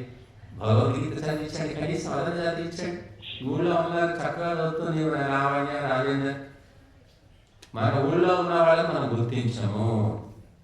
మా దగ్గర తిరుమలేశు కవిత అని ఉంటారు, 2 భార్యాభర్తలు, 3 పిల్లలు. వాళ్ళు ఎంత బిజీ అంటే ఈ మధ్య వాళ్ళని కేవలము భగవద్గీత చదవడానికి పిలుస్తారు. 3 గంటలు పారాయణం చేస్తారు. చేసినందుకు వాళ్ళకి ఎంతో కొంత డబ్బులు ఇస్తారు, బట్టలు పెడతారని చేస్తారు. దానితో వాళ్ళు జీవితం గడుస్తుంది, ధర్మ ప్రచారం కూడా జరుగుతుంది, 2 జరుగుతున్నాయి. ఫోన్ చేశారు ఈరోజు, 3 రోజుల నుంచి ఫోన్ చేస్తున్నారు. స్వామీజీ మేము వస్తాం మీ ఊరికి, మీరు భగవద్గీత కార్యక్రమం చేస్తున్నారు, మేము వచ్చి చదువుతాం, మాకు రావడానికి కారు ఇది వేలవుతాయి, మాకు ఇక్కడ దక్షిణ ఇస్తారేమో, ఊళ్ళో కనుక్కోండి అని చెప్తున్నారు. అమ్మా మేమే ఉండేది కష్టం ఉంది, ఏదో నడుస్తుంది కార్యక్రమం, మీకు 10,000 ఇచ్చి పిలిచే వాళ్ళు అంత గొప్ప మనసు ఉన్న వాళ్ళు ఎవరు లేదమ్మా అని చెప్పాను నేను నిన్న రాత్రికి ఫోన్ చేసి. సరే స్వామీజీ హైదరాబాద్లో ఉన్నప్పుడు నేను కలుస్తాను. అట్లా మనం ఏంటంటే వేలకు వేలు లక్షలు విమరిస్తున్నారు ఈ ఊళ్ళో. దానివల్ల పాపం వస్తుందని తెలుసుకోవడం లేదు. ఇది ఒక డిగ్నిటీ, ఒక ఎగ్జిబిషన్, ఈగో ఎగ్జిబిషన్. కొందరు చెప్తున్నారు, నేనే కళ్ళతో చూశాను, ఎవరు చెప్పేది ఎందుకు, గృహప్రవేశం ఇల్లు కట్టుకుంటే 3 లక్షల మంది పాటు, పెళ్లి చేసుకుంటే ఎన్ని లక్షలు చెప్పండి, 5 లక్షలు. ఇది అభివృద్ధి, ఇది డెవలప్మెంట్, ఇది లంకా నగరమా, భారతదేశమా, ఏమిటి? కాబట్టి ఒకరిని చూసి ఒకరు గొర్రెల మందలాగా అయిపోయారు హిందువులు. నువ్వు వ్యక్తిగతంగా నీకు ఇష్టమైతే తాగుతావో, మాంసం తింటావో, నువ్వు వ్యక్తిగతంగా ఏమైనా చేసుకో, కానీ దాన్ని సామాజికంగా చేసి సోషలైజ్ చేయడం అన్నమాట. అంటే భాగాన్వితులు 100 మందిని 1000 మందిని పిలిచి అందరికీ తిలా పాపం తలా పిడికాడని పంచడం చాలా భయంకరమైన లక్షణం అన్నమాట. నువ్వు చెడిపోయింది కాబట్టి అందరినీ చెడగొట్టడం. ఇక్కడ చెడిపోయే పని జరగట్లేదని మేము బాగుపడ్డాం, అందరినీ బాగుపడమని చెప్తున్నాం. కాబట్టి ఈ మద్య మాంసాలు బాగా హిందూ సమాజంలో విపరీతమై ఏ స్థాయికి వచ్చాయంటే, వాటికి వ్యతిరేకంగా ఎవరైనా మాట్లాడితే సంసారాలు బతకడం కష్టం. మీకు ఇష్టం లేకుంటే వాడు పక్కకి వెళ్ళిపోవాలి తప్ప, తినడం మంచిది కాదు, తాగడం మంచిది కాదంటే వాడిని కాల్చుకు తింటారు. మేము ఏదో స్వామీజీలం కాబట్టి, ఆశ్రమంలో కాబట్టి నేను చెప్తున్నా, మమ్మల్ని ఎవరేం చేయలేదు. ఈ ఊరు కాకుంటే ఇంకా 100 ఊళ్ళు ఉన్నాయి మమ్మల్ని పిలిచేవాడు. కాబట్టి చెడును చెడు అని చెప్పేవాళ్ళు లేరు, మంచి మంచి అని చెప్పేవాళ్ళు లేకపోవడం వల్ల హిందువులు నిరంతరం పతనం వైపు వెళ్ళిపోతూ ఉన్నారు. భారతం చదవండి, యాదవులు కృష్ణుడు గీతోపదేశం చేశాడు అర్జునుడికి. ఇప్పుడు మనం భగవద్గీత చదువుతున్నాం, ఇది కృష్ణుడు పుట్టిన యాదవ వంశానికి ఉపయోగపడిందా? యాదవులు బాగుపడ్డారా ఈ భగవద్గీత విని? తాగి కొట్టుకొని వాళ్ళే వంశమే నాశనం అయిపోయిందని భారతం చెప్తుంది. యదువంశ నాశనానికి కారణం ఏమిటంటే మద్యపానము. అంత మరి భగవద్గీత చెప్పిన కృష్ణుడు ఉండగానే వాళ్ళు నాశనం అయిపోయారు కేవలం మద్యపానం అని భారతం చెప్తుంది. మరి మద్యపానం ఏరు పారుతుంది ఈ ఊళ్ళో. ఈ ఊరంటే నాకు చూశాను కాబట్టి చెప్తున్నా, అన్ని ఊళ్ళలో అదే ఉండలేని కానీ ఆడవాళ్ళు ఏమనట్లేదు. మరి పతివ్రత శిరోమణులు సతీ సక్కుబాయి సతీ సుమతిలా కనుక ఎవ్వరేమనుకున్నా, ఏ ప్రభుత్వం అడ్డుకోకున్నా భగవంతుని న్యాయస్థానంలో శిక్షలు తప్పవు. ఎవ్వరు తప్పించుకోలేదు. గుర్తుపెట్టుకోవాలి. డబ్బు ఉందని, అధికారం ఉందని మదంతో అకృత్యాలు, నీచ కృత్యాలు విచ్చలవిడిగా చేసుకుంటూ పోతే చివరికి దుంపనాశనం తప్పదు. చరిత్ర మనకు సాక్ష్యం. కాబట్టి మనము ధర్మ కార్యాలను మన జీవితంలో, మన కార్యక్రమాలు భాగం చేసుకోండి అనేది మర్చిపోకండి. పుట్టినరోజు, పెళ్లి రోజు ఏదైనా పెద్ద ఆడంబరంగా చేసుకోండి, పర్వాలేదు. పెద్ద ఫంక్షన్ హాల్లో చేసుకోండి, వదనంటే దానితో పాటు ఒక్క 50 లక్షలు ఖర్చు పెట్టుకుంటున్నారమ్మా పెళ్లికో పుట్టినరోజుకైతే 2 లక్షలు అనుకున్నాం. ఒక 10,000 ఒక 50,000 పక్కన పెట్టి ఎవరినైనా స్వామీజీలను పిలుద్దాం. అది మంచి మాటలు చాలా రాకపోతే కనీసం ఆశీర్వాదానికి పిలుద్దాం, వాళ్ళ ఆశ్రమానికి ఇంత దానం చేద్దాం అనే ఆలోచనలు ఎందుకు రావట్లేదు? అసలు ఆశ్చర్యస్తున్నారు. 90%, 99% నీ స్వార్థం కోసం ఆలోచించుకో. 1% ఎందుకు చేయట్లేదు? హిందూ సమాజం అందుకే భ్రష్టు పెట్టిపోయి నిరంతరం పతనం వైపు వెళ్ళిపోతుంది. పిల్లల్లో సంస్కారాలు లేవు, ఓపిక లేదు, శ్రద్ధ లేదు, తల్లిదండ్రులనే వాళ్ళు కానడం లేదు. చాలా ఇంకా ఇంతకంటే పతనం ఏముంటుంది ఆలోచించండి. తల్లిదండ్రులకే వాళ్ళు అన్నం పెట్టట్లేదు. మీరు లక్షలు కోట్లు పెట్టి చదువులు చదివిస్తే కనీసం ఫోన్ చేసి మాట్లాడే సంస్కారం కూడా లేదు. మనం చూడండి, మీరు ఇదే కనుక బయటి వాళ్ళు చేస్తే రోజు ఫోటో పెట్టి పూలదండేసి కొబ్బరికాయ కొడతారు రోజు బయటి వాళ్ళు మనం ఉపకారం చేస్తే. కానీ కుటుంబం అని చెప్పేసి పట్టించుకుంటే ఏం చేస్తున్నారు వాళ్ళు? మీకు ఆ లక్షలు పెట్టినందుకు లక్షలు ఇవ్వకపోయినా పర్వాలేదు, కనీసం కృతజ్ఞత చూపిస్తున్నారా? గుండెల మీద చేసుకొని చెప్పండి. ఎందుకు ఈ పరిస్థితి దాపురిచ్చింది అంటే మనం ధర్మాన్ని పక్కన పెట్టేసాం. ఎప్పుడు చూసినా ఆడంబరం, అట్టహాసం ఇదే తప్ప ఇంకేమీ లేదు. కాబట్టి ధర్మాన్ని మీరు కొంత పాటించండి. 100% పాటించలేకపోవచ్చు. ప్రతి కార్యక్రమంలో ధర్మం కోసం కొంత ధనాన్ని పక్కన పెట్టండి. అప్పుడు తప్పకుండా మీ కుటుంబంలో మార్పు వస్తుంది, కుటుంబ సభ్యుల లోపల మార్పు వస్తుంది. మనం ధర్మాన్ని రక్షించకుంటే ఆ ధర్మమే మనల్ని భక్షిస్తుంది. అందుకే మనకు చెప్పారు, ధర్మో రక్షతి రక్షిత. ధర్మ రక్షణ అనేది ఎగ్జిబిషన్ కోసం కాదమ్మా, మన రక్షణ కోసం మనం చేసుకోవాలి. నువ్వు ఆవుకు గడ్డి పెడుతున్నావంటే ఆవు మీద దయతోటి కాదు, గడ్డి పెడితేనే అది పాలిస్తుంది, ఆ పాలు తాగితే నువ్వు బతుకుతావు.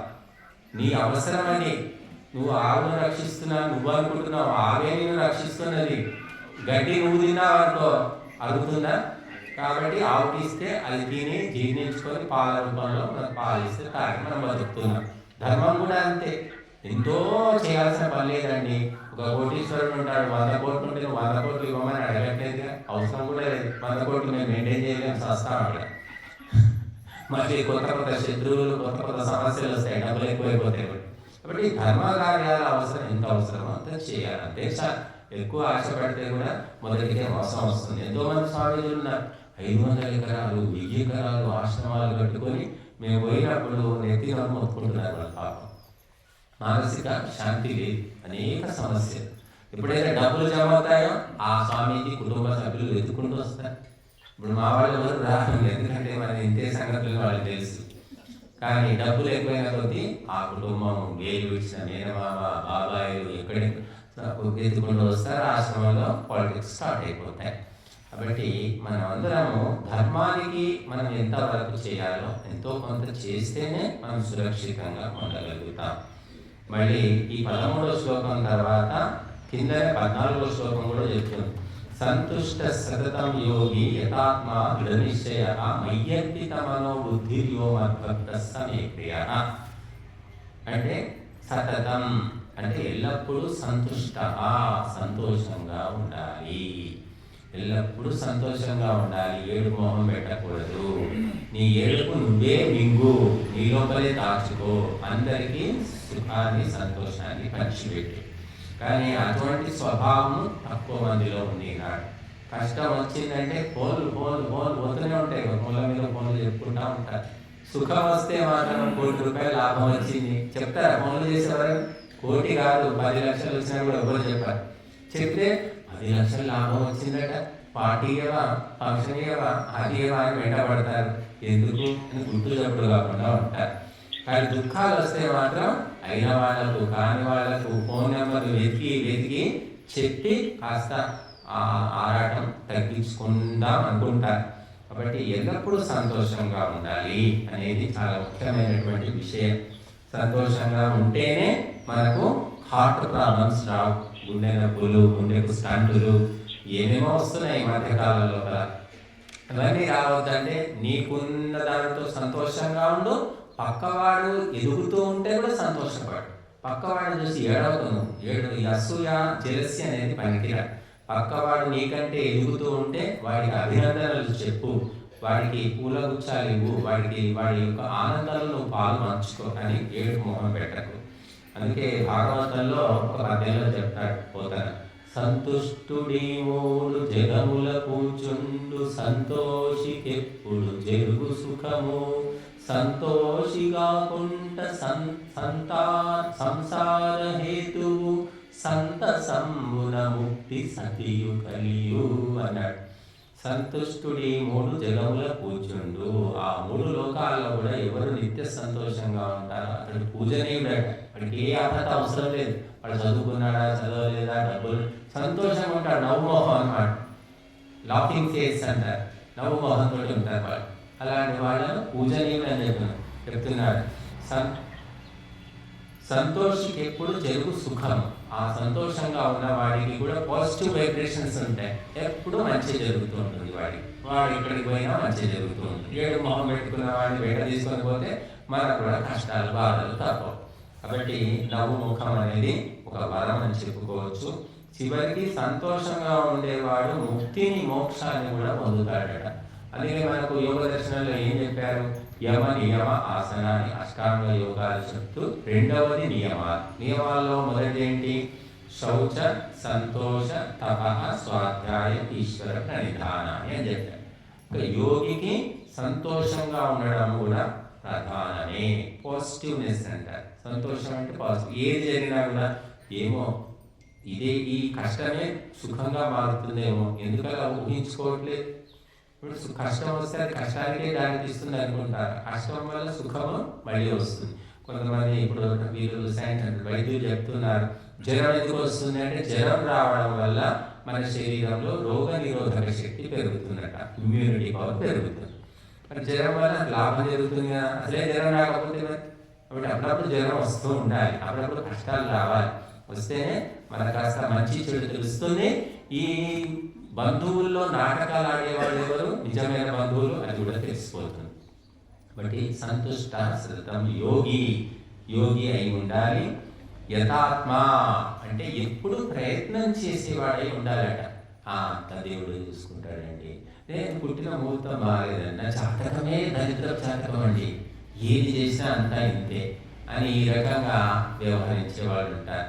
అలా కాదండి, మనం ఎప్పుడు ప్రయత్నం చేస్తూనే ఉండాలి. ధర్మ కార్యాల్లో, లౌకిక కార్యాల్లో, ఆర్థిక వ్యవహారాల్లో అన్ని ప్రయత్నం చేస్తూ ఉండాలి తప్ప విసుగు తెచ్చుకొని మానేయకూడదు. యథాత్మ, దేవుడు నాకు దొరికాడా, మోక్షం వస్తుందా, ఇప్పటికిప్పుడు ఏమొచ్చింది అని కాకుండా ఇవి ధర్మ గ్రంథాలు చెప్పాయి కాబట్టి చేస్తూ పోవడమే కనుక మధ్యలో ఎప్పుడు కూడా ఆపేయకూడదు, చేస్తూ పోవాలి. దృఢ నిశ్చయము, సంకల్పం దృఢంగా ఉండాలి. బలహీనమైన నిశ్చయాలు ఉండకూడదు. పోదామా, సత్సంగం అవుతుందంటే ఆశ్రమం 11-12 రోజులైనా పోదామా. ఆమె సుశీలు వస్తే నేను పోతా. సుశీలు వస్తావానే? రాను, నేను కొంచెం పని ఉంది, సాయంత్రం అయితే వస్తా. సాయంత్రం వస్తే సాయంత్రం మళ్ళీ లేదు అనుకోకుండా నాకు వేరే పని తగిలింది, నేను రాను. సుశీల రాలేదు కాబట్టి నేను రాను. ఇలా కాదండి, దృఢ నిశ్చయం. పోవాలి అంటే పోవాల్సిందే. అంతే. చేయాలి అంటే చేయాల్సింది, దాన్ని దృఢ నిశ్చయం అంటారు. తుఫానే కానీ భూకంపమే కానీ ఏమైనా కానీ అనుకున్నది చేయడం, సమయానికి దాన్ని చేయడం దృఢ నిశ్చయం. మయ్యర్పిత మనోబుద్ధి యో మద్భక్త స మే ప్రియ.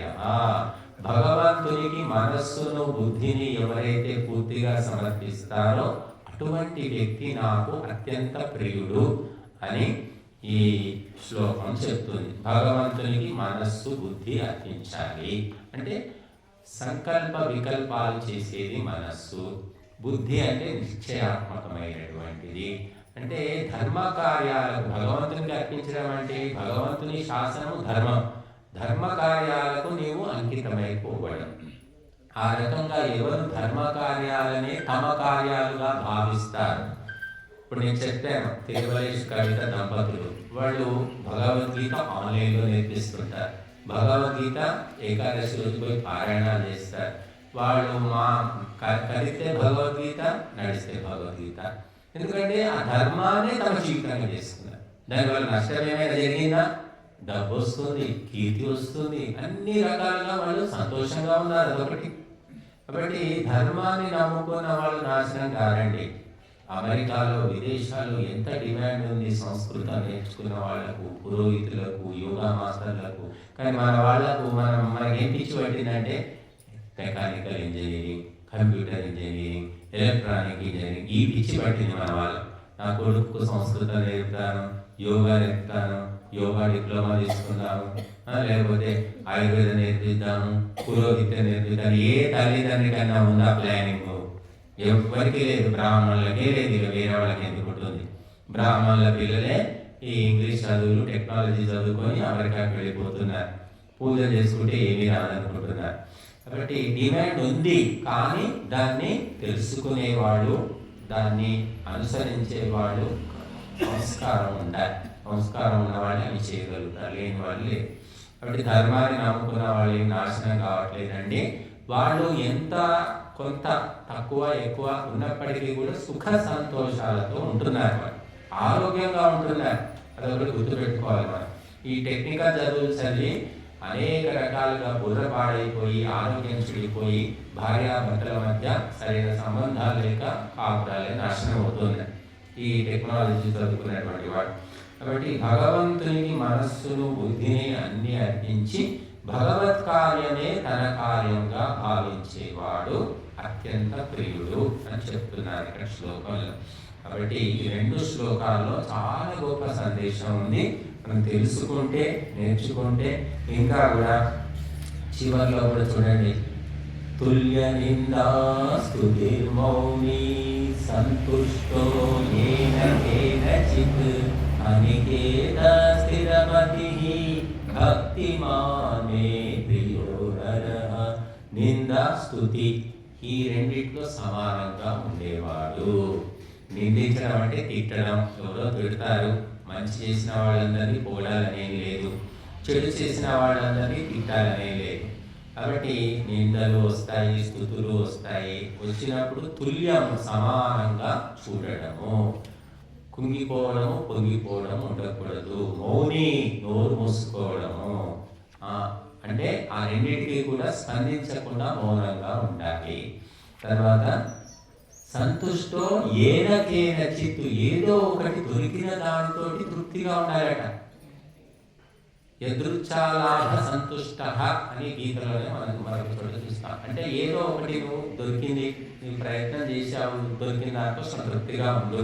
అంతేగాని ఇంతే దొరికింది, ఇంతే ఇచ్చారు, అంతే ఇచ్చారు అని నువ్వు అసంతృప్తి పెట్టుకున్నావు అనుకో, నాశనం తప్పదు. కాబట్టి దొరికిన దానితో తృప్తిగా ఉంటూ దొరకని దానికోసం ప్రయత్నం చేయాలి, అంతే తప్ప తృప్తిని కోల్పోకూడదు. అందుకే ఏనకేన చిత్, ఎవరైతే ఎలాగో ఒకలాగా మనకు దొరికింది, మనం ప్రయత్నం చేయగా దొరికిన దాంతో సంతృప్తిగా ఉండాలి. అనికేత స్థిరమైనటువంటి నివాసం లేనివాడు అన్నారు. అంటే భక్తుడు స్థిరంగా, భక్తుడి సంగతి ఇది, మరి స్థిరంగా ఒక చోట ఉండకుండా అంతటా తిరుగుతూ భగవంతుని యొక్క శాసనాన్ని ప్రచారం చేయాలి. స్థిరమతి, స్థిరమైన బుద్ధి కలిగిన వాడు, చంచల బుద్ధి కాకుండా స్థిరమైన బుద్ధి కలిగిన వాడు. భక్తిమాన్ యో మే ప్రియోధన. ఇలాంటి భక్తి కలిగిన వాడు భక్తుడు నాకు అత్యంత ప్రియుడు అంటున్నారు. స్థిరమతి ఎక్కడుంది? చంచలమతి. ఇక్కడ కూర్చొని ఆశ్రమంలో ఉన్నంతసేపు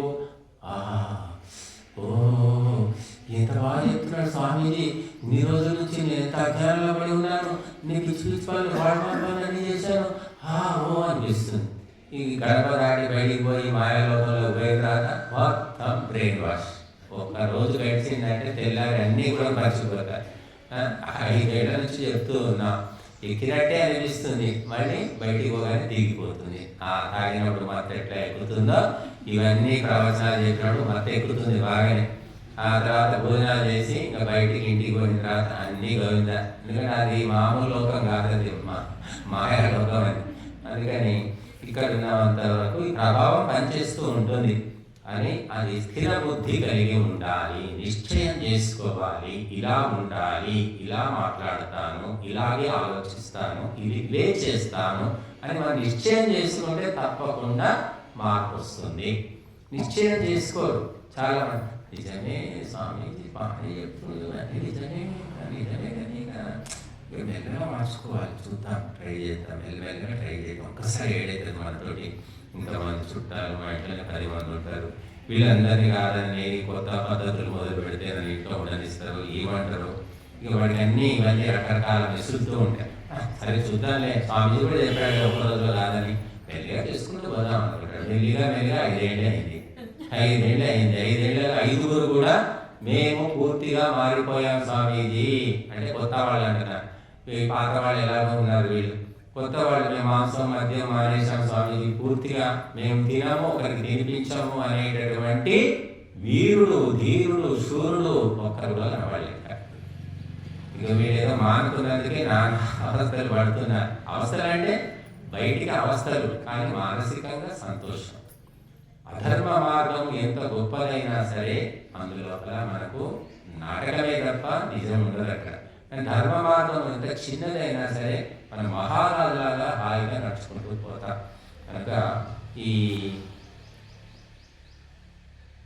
అన్ని స్థిరమతి చంచల బుద్ధి లేకుండా నిశ్చల బుద్ధి కావాలి అంటే ధర్మాచరణ అనేది చేయాలండి. ధర్మాచరణకు మనం కంకణం కట్టుకోవాలి. భర్త, భార్య, కొడుకు, కూతురు ఎవరైనా ఉండనివ్వండి, మీకు నచ్చలేదు, మీకు తెలిసింది, మీ మనసుకు ఎక్కింది అనుకుంటే మీ జీవితాన్ని మీరు మార్చుకోండి, చక్కదిద్దుకోండి అంతే. ఈ గంగం ఉంది, 10-12 రోజుల నుంచి వస్తుంది. మరి ఇంతకుముందు కూడా చాలా కార్యక్రమాల్లో వచ్చింది. ఆయనకి ఏం నచ్చిందో ఏమో మరి తెలియదు, సంస్కారం వస్తూ ఉంది, మరి సహకరిస్తూ ఉంది, కార్యక్రమాల్లో అన్ని రకాలుగా సహాయం చేస్తూ ఉంది. కాబట్టి మార్పు, అది మార్పు అన్నమాట. ఇంట్లో ఉండాలంటే ఉండొచ్చు, ఇక్కడ రాకుంటే వచ్చి ఇక్కడికి వస్తే పూలదండలు వేసి స్వాగతం చెప్పేవాళ్ళు లేరు, రాకపోతే తిట్టేవాళ్ళు కూడా లేరు. కాబట్టి ఎవరికి వాళ్ళు తమ బుద్ధిని స్థిరం చేసుకొని మరి స్థిరమతితోటి మెలగాలి. అటువంటి వాడే భగవంతుడు ఇష్టపడతాడని చెప్తున్నారు. బట్టి మనకు భగవంతుడు ఇష్టపడాలి, ఈ మనుషులు కాదు అనే సత్యం తెలుసుకోవాలి. మనం మనుషులు ఈరోజు మెచ్చుకుంటారు, రేపు పెడతారు, ఎప్పుడు ఏ రకంగా మాత్రం మనకే తెలియదు. కాబట్టి మనము భగవంతుడు మెచ్చుతున్నాడా, ధర్మ గ్రంథాలు అనుకూలిస్తున్నాయని చూసుకోవాలి. క్రైస్తవులు మహమ్మదీల విషయంలో బాగా బైబిల్ ప్రకారమే నడవాలి, ఖురాన్ ప్రకారమే నడవాలి. ఒకటే పిచ్చి ఉంటుంది వాళ్ళు, ఎందుకంటే అలా చెప్తారు గురువులు. వాళ్ళు ఎప్పుడు వెళ్తూ ఉంటారు, పాస్టర్లు, ఫాదర్లు, మౌల్వీలు, ముల్లాలు ఖురాన్ ముందు పెట్టుకొని ఇంకా అదే చెప్తుంటారు అన్నమాట. మన ఖురాన్ గారు భగవద్గీత కూడా చెప్పేవాడు. గుడులే ప్రసాదం బాగుందమ్మా, ఈ గుడిలో చాలా బాగుంటుంది ప్రసాదం, ఈ గుడికి ఎక్కువ ఎందుకే వస్తానమ్మా, ప్రసాదం ఎంత బాగుంటుంది అంటే ఎవరు ఆయన పూజలు చేస్తాడంట, ప్రసాదం ఇంత బాగా చేస్తాడు, నేను ఇంకా మా ఇంటికి కూడా తీసుకుపోతా, ప్రసాదం బాగుంటే ఆ గుడికి పోతాం, లేకుంటే లేదు, ఏం లేవలేదు, గుడిలో ఏం ప్రసాదం లేదు, ఏం లేదమ్మా, ఇంత పెద్ద గుడి కట్టుకున్నారు, ఇంత ప్రసాదం పెట్టారు, ఏం ఆ చిన్న గుడి ఎంత బాగా పెడతారు ప్రసాదం, భోజనం, అన్నదానం కూడా జరుగుతుంది ఆయనకి, ఆ గుడిలో అక్కడికి పోదాం. ఇలా కాబట్టి మనము ప్రసాదాల భక్తి వదిలిపెట్టేసి ఈ భగవంతుని యొక్క జ్ఞానం ఎక్కడ బోధిస్తున్నారు, ఎక్కడ ఉపదేశిస్తున్నారు తెలుసుకొని అక్కడికి వెళ్ళాలి. అన్నం ఇస్తే అరిగిపోతుంది, చీరలు ఇస్తే చెరిగిపోతాయి. చెప్పిన ఉపదేశం నెత్తికెక్కితే జీవితమే మారిపోతుంది. జీవితం మారిపోతే అప్పుడు స్వర్గం, ఇల్లే స్వర్గం, మనుషులే దేవతలు అవుతారు. కాబట్టి శబ్ద బ్రహ్మ అని చెప్పారు. మరి ఈ శబ్ద బ్రహ్మ చాలా గొప్పది. మాటలు ఎక్కడ కనబడతాయి, గాలిలో కలిసిపోతాయి, కానీ నెత్తికి ఎక్కితే ఎప్పటికీ ఈ జన్మకే కాదండి, 100 జన్మల దాకా గుర్తుండదు. ఎప్పుడో చిన్నప్పుడు చదివామని, అల్పుడెప్పుడు పల్కునాడంబరముగాను, సజ్జనుండు పలుకు చల్లగాను, కంచు మోగినట్లు కనకంబు ప్రోగునా, విశ్వరాభిరామ వినురవేమ. చూడండి, చిన్నప్పుడు నేర్చుకున్నవి జీవితాంతం గుర్తుంటాయి. 20 దాటిన తర్వాత నేర్చుకుంటే, 20 తర్వాత నేర్చుకుంటే కష్టం, గుర్తుండొచ్చు, మర్చిపోవచ్చు. కాబట్టి చిన్నప్పుడే పిల్లలకు ధార్మికమైన ఈ అలవాటు నేర్పించాలి. చాలామంది నేను చెప్తూ ఉంటాను, పిల్లల్ని తీసుకురండమ్మా, రేపు ఆదివారం సెలవు ఉంది, క్రిస్మస్ పండుగ సెలవులు ఉన్నాయి, పిల్లల్ని తీసుకొని రండి, పిల్లల్ని తీసుకొని రండి. ఎందుకంటే వాడు వచ్చి కూర్చొని 1-2 మాటలు నెత్తికెక్కకుండా ఉంటాయా, ఎంతో కొంత నేర్చుకుంటాడు కదా అని మా ఉద్దేశం. చిన్నప్పుడు తెలుసుకుంటే పెద్దయ్యాక కూడా సంస్కారం ఉంటుంది. కానీ వాడు హోంవర్క్ ఉంటుంది, స్పెషల్ క్లాసులు ఉంటాయి, వాడు ఐఐటీకి ప్రిపేర్ అవుతుండో ఏమేమో చెప్తారు, ఇంకా పిచ్చి పిచ్చివన్నీ. అంటే అవన్నీ మానేయమని చెప్తున్నాను మేము. ఒక్కరోజు తీసుకురాము, వారానికి ఒక్కరోజు, నెలకు ఒక్కరోజు, ఇప్పుడు జరిగే 18 రోజుల కార్యక్రమం ఒక్కరోజు తీసుకురా. దాన్ని కూడా ఎన్నో మంది మరి గింజుకుంటారు, తీసుకురాలేకపోతారు. కాబట్టి పిల్లలకు సంస్కారం ఇవ్వకుంటే ఆ పిల్లలే పిశాచాలై మిమ్మల్ని పీక్కొని తింటారు, గుర్తుపెట్టుకొని. ఎవ్వరు బయట వాళ్ళు అవసరమే లేదు, వాళ్ళే చాలు. కాబట్టి పిల్లలకు మంచి సంస్కారాలు నేర్పించే ప్రయత్నం చేయండి. నేర్పడం అంటే మీరు చెప్తే ఎట్లాగో వినరు వాళ్ళు, ఇక్కడ తెచ్చి పడేయండి. ఇటు తిరిగి అటు తిరిగి 2 మాటల్లో 2 భజనలు ఏవో చెవిలో పడతాయి, కొంత మార్పు వస్తుంది. కనుక తల్లిదండ్రులు చెప్తే వినే స్థితి ఎప్పుడో పోయింది. వాడు 3 ఏళ్ల నుంచి వాడు చెప్పినట్టే నడుస్తుంది. ఇప్పుడు వాడు చెప్పినట్టు మనం వినాలి. ఒకప్పుడు 30 ఏళ్ళు కాదు, 60 ఏళ్ళు వచ్చినా నాన్నగారు వస్తున్నా, నాన్నగారు వస్తున్నా, వాడు లేచి నిలబడి, కొడుకు గురువుగారు వస్తున్నా, గురువుగారు శిష్యుడు లేచి నిలబడి దేవుడు వస్తాడా చేసి కూర్చు కదలడం లేదు, అసలు కదలడం లేదు. కాబట్టి అటువంటి సంస్కారాలన్నీ కోల్పోయాం. కాబట్టి సంస్కారాలు ఇవ్వాలి అంటే మనము ఆ దారి చూపిస్తే సరిపోతుంది. కాబట్టి నాకు ఒక పిచ్చి ఉన్నందుకు ఇదంతా వచ్చింది. ఒకటి ఏమిటంటే సంస్కృతం నేర్చుకోవాలి అని నాకు ఒక పిచ్చి ఉండేది చిన్నప్పటి నుంచి. అంతే తప్ప ఈ యజ్ఞాలు, హోమాలు, ఈ భజనలు ఇవేమి నాకు తెలియదు. అసలు సంస్కృతం నేర్చుకోవాలి, నేర్చుకోవడానికి పోయినందుకు ఇవన్నీ వచ్చాయి. చూసారు, ఒక దానికోసం పోతే ఇన్ని ఇచ్చాడు భగవంతుడు. కాబట్టి మనం ఏదైనా ఒక మంచి లక్షణం, ఒక మంచి కోరిక పెట్టుకుంటే దాని ద్వారా ఎంతో మంచి జరుగుతుంది మనకు. కాబట్టి మీరందరూ కూడా మరి ఈ భక్తుని లక్షణాలు చెప్పారు. ఈ భక్తులకే కాదండి, ఒక మామూలు వ్యక్తికి కూడా అవసరమే. ఈనాడు అవి లేకపోవడం వల్ల కుటుంబమే ఒక భయంకరమైన అశాంతి నిలబడిపోయింది, నరకంలాగా మారిపోయింది. చాలామంది పిల్లలు, ఈ కాలం పిల్లలు చదువుకుంటున్నారు, జాబులు చేస్తున్నారు, పెళ్లి చేసుకుంటా ఇంకా ఇప్పుడే అవుతుందని 25 ఏళ్ళు, 30 ఏళ్ళు, 35 ఏళ్ళు వచ్చినా వాయిదాలు వేస్తున్నారు. ఎందుకంటే వాళ్ళు పెళ్లి చేసుకుంటే ఏం జరుగుతుంది, జనాలు ఎట్లున్నారో చుట్టుపక్కల కాపురాలు చూసి వాళ్ళకు ఇంట్రెస్ట్ రావడం లేదు, నెగిటివ్ ప్రభావం అన్నమాట. అంటే పెళ్లి చేసుకుంటే ఇలా ఉంటారా, ఇంత నీచంగా ఉంటారా, ఇట్లా పొట్టాడుకుంటారా, ఈ తగవులు ఎందుకు, మనకు ఫ్రీ బర్డ్, హాయిగా ఉండాలి, పెళ్ళి ఎందుకు అనే భావన ఎందుకు వస్తుంది. కాబట్టి మనము తల్లిదండ్రుల వ్యవహారము, చుట్టూ బంధుమిత్రుల వ్యవహారము, ఇవన్నీ చూసి వాళ్ళలో అటువంటి సంస్కారం కలుగుతుంది. కాబట్టి మంచి సంస్కారం రావాలంటే విశేషమైన ప్రయత్నం చేయాలి. మీరు చూడండి, పొలాలు ఉన్నాయి, అందరికీ పొలాలు ఉన్నాయి, ఎంతో కొంత ఉంది, ఎకరమో 1/2 ఎకరమో ఉంది, వదిలేసేయండి, గాలి వదిలేయండి. 5 ఏళ్ల తర్వాత పోయి చూడండి, 3 ఏళ్ల తర్వాత చూడండి, లేదా 6 నెలలకు చూడండి, ఎలా ఉంటుంది అక్కడ. పిచ్చి మొక్కలు, ముళ్ళ చెట్లు, కలుపు మొక్కలు, ఇంకేవేవో గడ్డి మొక్కలు అవే ఉంటాయి అక్కడ. మామిడి చెట్లు, జామ చెట్లు, తులసి చెట్లు, పూల చెట్లు, మందార చెట్లు మోస్తాయా? 6 ఏళ్ళు కాదు, 60 ఏళ్ళు వదిలిపెట్టినా కూడా అవి మొలవు.